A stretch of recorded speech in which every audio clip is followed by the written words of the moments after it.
पाकिस्तान के इस्लामाबाद की तपती धूप और फैसल मस्जिद की सफ़ेद सीढ़ियों के नीचे बैठा ये इंसान एक जिंदा लाश से कम नहीं है। इसके उलझे बालों पर मक्खियां भिनभिनाती हैं, बदन पर फटे पुराने कपड़े हैं जिन पर कीचड़ और पसीने की परतें जम चुकी हैं। सामने एक एल्यूमिनियम का टूटा कटोरा रखा है। जब भी कोई वीआईपी गाड़ी मस्जिद के बाहर आकर रुकती है तो ये भिखारी एक पागल की तरह दौड़कर उस गाड़ी के बोनट को अपने फटे कपड़ों से साफ करने लगता है। लोग इसे गालियां देते हैं, घिन से अपना मुंह फेर लेते हैं। कई बार इसे धक्के मारकर जमीन पर गिरा दिया जाता है, लेकिन ये दर्द में करहाने के बजाय पागलों की तरह जोर जोर से हंसता है और हवा में बड़बड़ाता रहता है। वहां से गुजरने वाले हर शख्स के लिए ये सिर्फ एक मानसिक रूप से विक्षिप्त भिखारी है। लेकिन किसी को क्या पता कि इस घिनौने चोले के अंदर भारत की खुफिया एजेंसी रॉ का एक बेहद प्रशिक्षित एजेंट सांस ले रहा है, जो देश के लिए अपनी पहचान मिटा चुका है। ये कोई पागल नहीं, बल्कि एक खौफनाक मिशन की शुरुआत है, जिसके पीछे पूरे 5 साल का लंबा इंतजार छिपा है। भारत में आतंक फैलाने और हमलों के लिए फंडिंग करने वाले उस मोस्ट वांटेड आतंकी का पता लगाने के लिए रॉ ने कई एजेंट तैनात किए, लेकिन 5 सालों तक कुछ पता नहीं चला। फिर एक दिन पाकिस्तान से एक खबरी का सिर्फ 3 अक्षरों का मैसेज आया, फैसल मस्जिद पैकेज। मैसेज साफ था कि वो आतंकी फैसल मस्जिद पर नजर आया है। उस एक मैसेज ने सब कुछ बयान कर दिया था। रॉ ने अपने इस एजेंट को तैयार किया जो हर किरदार निभाना बखूबी जानता था और देश के लिए अपनी जान देने को हमेशा तैयार था। उसे अपनी पहचान छुटाकर फैसल मस्जिद की रेकी करनी थी, इसलिए उसने इस भिखारी का भेष बना लिया। अब इस तपती सड़क पर बैठे उस भारतीय जासूस को सिर्फ और सिर्फ उस खूंखार आतंकी का इंतजार था जो उसके इस पागलपन का असली शिकार बनने वाला था। लेकिन जो अंत में हुआ वो भारत के लिए बहुत ही खौफनाक था। इस पागलपन के पीछे एक गहरा सस्पेंस छिपा था, लेकिन ये ड्रामा ज्यादा दिन तक सिक्योरिटी की नजरों से बच नहीं पाया। उस भिखारी का बार बार वीआईपी कारों के पास जाना और उन्हें साफ करना फैसल मस्जिद की सुरक्षा टीम के लिए शक की वजह बन गया। वहां के सिक्योरिटी चीफ तारिक की पैनी नजर उस पर टिक गई। एक शाम गार्ड्स ने उस भिखारी को सड़क से घसीटा और मस्जिद के एक गुप्त अंधेरे पूछताछ कक्ष में फेंक दिया। उस कमरे में सिर्फ एक पीली बत्ती जल रही थी, जिसकी रोशनी में तारिक का क्रूर चेहरा और भी भयानक लग रहा था। तारिक को यकीन था कि ये पागलपन महज एक दिखावा है और ये आदमी किसी बड़ी साजिश का हिस्सा है। पूछताछ शुरू हुई, लेकिन एजेंट ने अपना किरदार नहीं छोड़ा। तारिक के कड़क सवालों पर वो सिर्फ पागलों की तरह हंसता रहा। जब तारिक का गुस्सा 7वें आसमान पर पहुंचा तो उसने भयानक टॉर्चर शुरू कर दिया। उसने एजेंट के चेहरे पर जोरदार थप्पड़ मारे, लातें बरसाईं और उसे जमीन पर कुचल दिया। एक आम इंसान इस भयानक दर्द में अपनी असलियत उगल देता, लेकिन वो रॉ का एक ऐसा जांबाज था जो अपनी हड्डियां तोड़वा सकता था, पर देश का राज नहीं। खून से लथपथ होने के बावजूद वो एजेंट फर्श पर रेंगते हुए बड़बड़ाता रहा, साहब की गाड़ी, मुझे भी बिठा लो, जन्नत जाना है। दर्द की इंतहा में भी उसके चेहरे पर वही खोखली और विक्षिप्त मुस्कान थी। इस खौफनाक टॉर्चर और उसके अटूट पागलपन को देखकर तारिक का शक आखिरकार हार गया। उसने उस खून से सने शरीर को एक सचमुच का पागल समझकर बाहर सड़क पर फेंकवा दिया। वो रॉ एजेंट अपनी जान पर खेलकर ये इम्तिहान पास कर चुका था। अब वो उस मस्जिद का एक ऐसा अनदेखा हिस्सा बन गया था जिस पर कोई शक नहीं कर सकता था। सड़क की धूल फांकते, गालियां खाते और तपती धूप में खुद को एक पागल भिखारी साबित करते हुए लगभग 1 साल का दर्दनाक वक्त बीत चुका था। हर गुजरता दिन उस रॉ एजेंट के लिए किसी जहन्नुम से कम नहीं था, लेकिन उसके इरादे चट्टान की तरह अडिग थे। और फिर एक दोपहर आखिरकार वो पल आ ही गया जिसका उसे पिछले 5 सालों से बेसब्री से इंतजार था। फैसल मस्जिद के बाहर अचानक हलचल तेज हो गई। पुलिस के सायरन गूंजने लगे और आम लोगों का रास्ता फौरन खाली करवा दिया गया। भारी सुरक्षा घेरे के बीच वीआईपी गाड़ियां आकर ठीक उस भिखारी एजेंट के सामने रुकीं।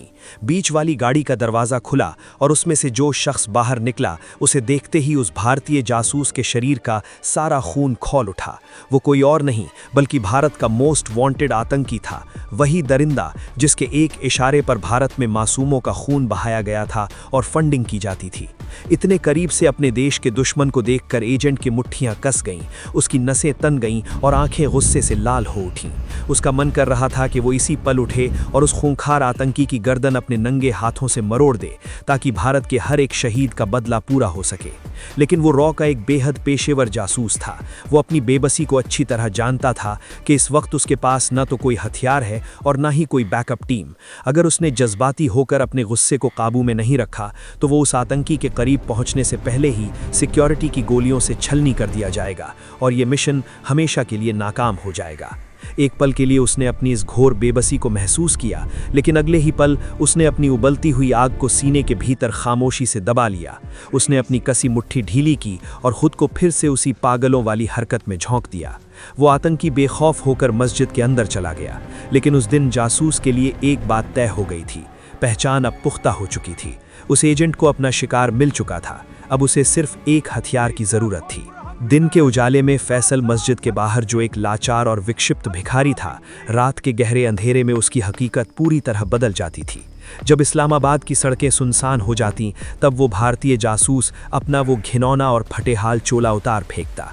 अब उसे उस खूंखार आतंकी का शिकार करने के लिए एक हथियार की सख्त ज़रूरत थी, लेकिन दुश्मन के गढ़ में एक जासूस के लिए बारूद का सौदा करना साक्षात मौत को दावत देने जैसा था। अपनी मंजिल तक पहुंचने के लिए उसने रावलपिंडी की उन अंधेरी और ख़तरनाक गलियों का रुख किया, जहां कानून का नहीं बल्कि अंडरवर्ल्ड के खूंखार गुंडों और तस्करों का राज चलता था। रात के सन्नाटे को चीरती हुई वो एक ऐसे खुफिया अंडरग्राउंड बार में दाखिल हुआ जहां जुर्म और नशे की महफिल सजी थी। वहां का माहौल धुएं और तेज मंगीत से भरा हुआ था। तेज रंग बिरंगी रोशनियों के बीच खूबसूरत लड़कियां नाच रही थीं और जाम से जाम टकराकर शराब के प्याले छलक रहे थे। इस डार्क अंडरवर्ल्ड में हर तरफ मौत और धोखे का साया था, लेकिन वो रॉ एजेंट किसी नौसिखिए की तरह नहीं बल्कि पूरे आत्मविश्वास के साथ वहां मौजूद था। उसने अपना भेष और अपनी बोली पूरी तरह से बदल ली थी। अब वो एक भिखारी नहीं बल्कि एक लोकल आवारा गुंडे की पहचान बना चुका था। तेरे बदन की खुशबू इस मिट्टी की नहीं, इस मिट्टी की नहीं। हाँ। तेरी आंखें हैं चीते सी, तू दिख रहा फौलादी सा। तेरी आंखें हैं चीते सी, तू दिख रहा फौलादी सा। चखा दे जरा तेरे फौलादी बदन की जान, जरा और करीब आ चखा दे तेरे बदन की जान, फौलादी बदन की जान।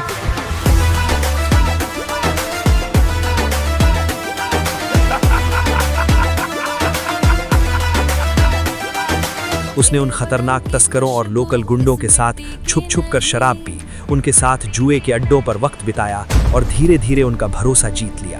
उसी महफिल के एक अंधेरे कोने में उसकी मुलाकात उस इलाके के सबसे कुख्यात हथियार तस्कर से हुई। एजेंट ने बहुत ही चालाकी से बात शुरू की और तस्कर को बताया कि उसे अपनी एक पुरानी और गहरी दुश्मनी निपटानी है। उसे एक ऐसा खिलौना चाहिए जो चीखे नहीं बल्कि खामोशी से अपना काम कर दे। तस्कर पहले तो थोड़ा हिचकिचाया, क्योंकि साइलेंसर वाले हथियार का मतलब था बड़ा खतरा। लेकिन जैसे ही उस भारतीय जासूस ने अपनी जेब से रॉ द्वारा मुहैया कराए गए पैसों की एक मोटी गड्डी निकालकर उस टेबल पर फेंकी, तस्कर की आंखें लालच से चमक उठीं। कुछ ही पलों में सौदा तय हो गया। तस्कर ने उसे एक बेहद खतरनाक और अचूक रशियन पिस्तौल थमा दी, जिसके साथ एक बेहतरीन साइलेंसर और 9 mm की गोलियां मौजूद थीं। उस ठंडे लोहे को अपने हाथों में महसूस करते ही जासूस के रोंगटे खड़े हो गए। इतने सालों की जलालत और उस दर्दनाक इंतजार का सिला अब उसके हाथों में था। इस अंधेरी दुनिया के बीचों बीच खड़े होकर उस भारतीय शूरवीर ने मौत का वो सौदा मुकम्मल कर लिया था। अब उसके पास वो खामोश बारूद आ चुका था, जो जल्द ही उस खूंखार आतंकी को हमेशा के लिए खाक में मिलाने वाला था। हथियार हाथ में आ जाने के बाद भी एक जासूस का इम्तिहान खत्म नहीं होता, बल्कि उसका असली सब्र यहीं से शुरू होता है। उस अंधेरी रात में रावलपिंडी के अंडरवर्ल्ड से साइलेंसर वाली रशियन पिस्तौल खरीदने के बाद वो भारतीय जासूस वापस फैसल मस्जिद की चौखट पर आ गया था। उस दिन से लेकर पूरे 11 महीने तक उसने उस ठंडी पिस्तौल को अपनी उसी फटी हुई जैकेट के अंदर सीने से बांध कर रखा। वो बंदूक अब महज एक हथियार नहीं बल्कि उसके जिस्म का अटूट हिस्सा बन चुकी थी। उसके दिल की हर धड़कन उस बंदूक की नली से गुजरती थी। दिन हफ्तों में, हफ्ते महीनों में बदले। मौसम अपनी चरम सीमा पर पहुंचे, लेकिन वो रॉ एजेंट एक पत्थर की तरह वहीं डटा रहा। कड़कड़ाती ठंड में जब उसका शरीर सुकड़कर सुन्न हो जाता, तब वो अपनी जैकेट में छिपी बंदूक से देशभक्ति की आग को जिंदा रखता। भीषण गर्मियों की तपती दोपहर में जब लू से उसका बदन झुलसता और मूसलाधार बारिश में जब वो कीचड़ में लथपथ होता, तब भी वो सबसे पहले सीने में छिपे बारूद को भीगने से बचाता था। मौसम की बेरहम मार से उसका शरीर टूट जाता, भूख से पेट में भयानक ऐंठन होती, लेकिन भारत माँ के प्रति वफादारी की लौ उसे झुकने नहीं देती थी। इस अकल्पनीय दर्द और लंबे इंतजार में एक आम इंसान अपना दिमागी संतुलन खो बैठता, लेकिन वो भारत का एक फौलादी सैनिक था। गार्ड्स उसे ठोकरे मारते और लोग उसे दुत्कारते, लेकिन उसने अपना सब्र कभी नहीं खोया। वो उस सड़क का ऐसा बेजान हिस्सा बन चुका था जिस पर कोई शक करने की भूल भी नहीं कर सकता था। उसे यकीन था कि जब वो पलाएगा तो उसकी ये खामोशी दुश्मन के लिए मौत का ऐसा खौफनाक तूफान लाएगी जिसे वो कभी नहीं भुला पाएगा। और फिर आखिरकार वो दिन आ ही गया जिसका इंतजार उस भारतीय जासूस ने अपनी जिंदगी के 5 सबसे खौफनाक साल देकर किया था। पूरे 11 महीने तक अपने सीने से मौत का वो ठंडा लोहा बांधे रखने के बाद उस रॉ एजेंट के सब्र का बांध अब अपने अंजाम तक पहुंचने वाला था। दोपहर का वक्त था। अचानक फैसल मस्जिद के बाहर का माहौल पूरी तरह से बदल गया। पुलिस के सायरन हवा को चीरते हुए गूंजने लगे। सिक्योरिटी गार्ड्स ने फौरन अपनी अपनी पोजीशन ले ली। भिखारी के भेष में जमीन पर लेटे उस एजेंट की आधी बंद आंखों ने दूर से आते उसी चिर परिचित काफिले को देख लिया।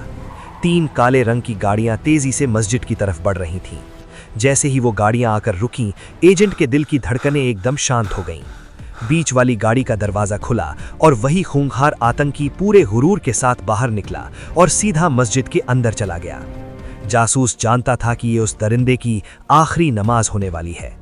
ठीक 45 मिनट बाद वो शैतान बाहर आया। गार्ड्स ने उसकी कार का दरवाजा खोलने के लिए कदम बढ़ाए।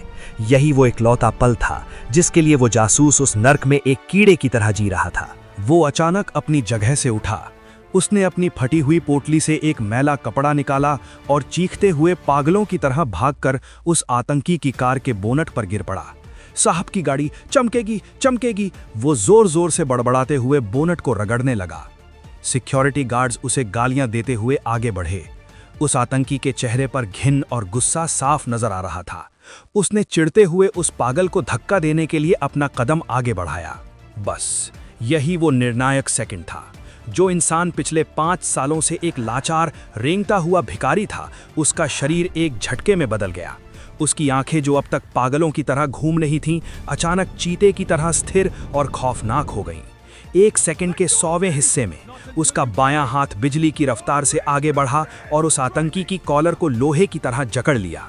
उसी पल उसका दायां हाथ उसकी फटी जैकेट के अंदर गया और उस रशियन पिस्तौल को बाहर निकाल लिया जिसे उसने अपने पसीने और खून से सींचा था। इससे पहले कि उस आतंकी की आंखों में खौफ पनप पाता या कोई गार्ड अपनी बंदूक निकाल पाता, थुप थुप थुप, साइलेंसर लगी पिस्तौल से मौत का पैगाम लाती 3 आवाजें गूंजी।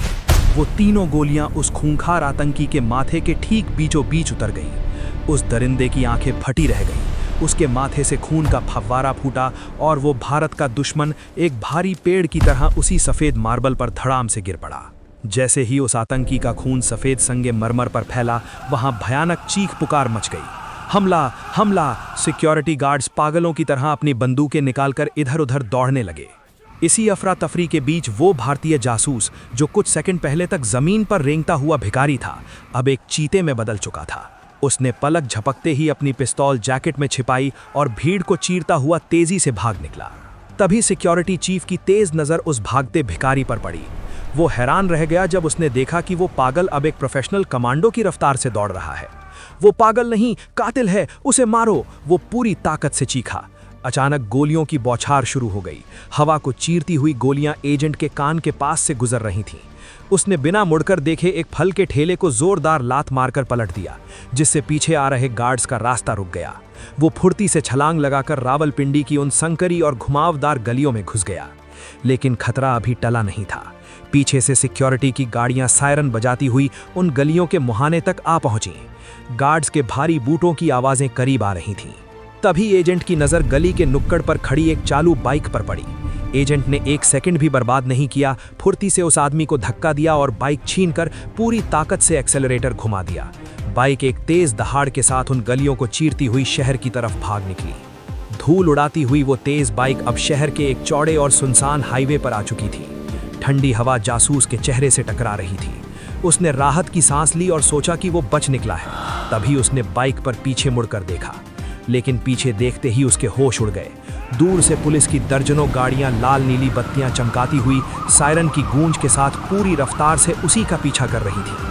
एजेंट ने अपने दांत भींचे और बाइक की रफ्तार अपनी आखिरी हद तक बढ़ा दी, लेकिन तभी सामने से भी एक खौफनाक मंजर उभरने लगा। हाईवे के दूसरे छोर से भी पुलिस की भारी गाड़ियां सायरन बजाती हुई सीधा उसी की तरफ बढ़ती आ रही थीं। अब वो भारतीय जासूस आगे और पीछे दोनों तरफ से पुलिस की घेराबंदी में पूरी तरह फंस चुका था। मौत सामने खड़ी थी और भागने का कोई रास्ता नहीं था। इसी रोंगटे खड़े कर देने वाले सस्पेंस के साथ भाग 1 दी एंड।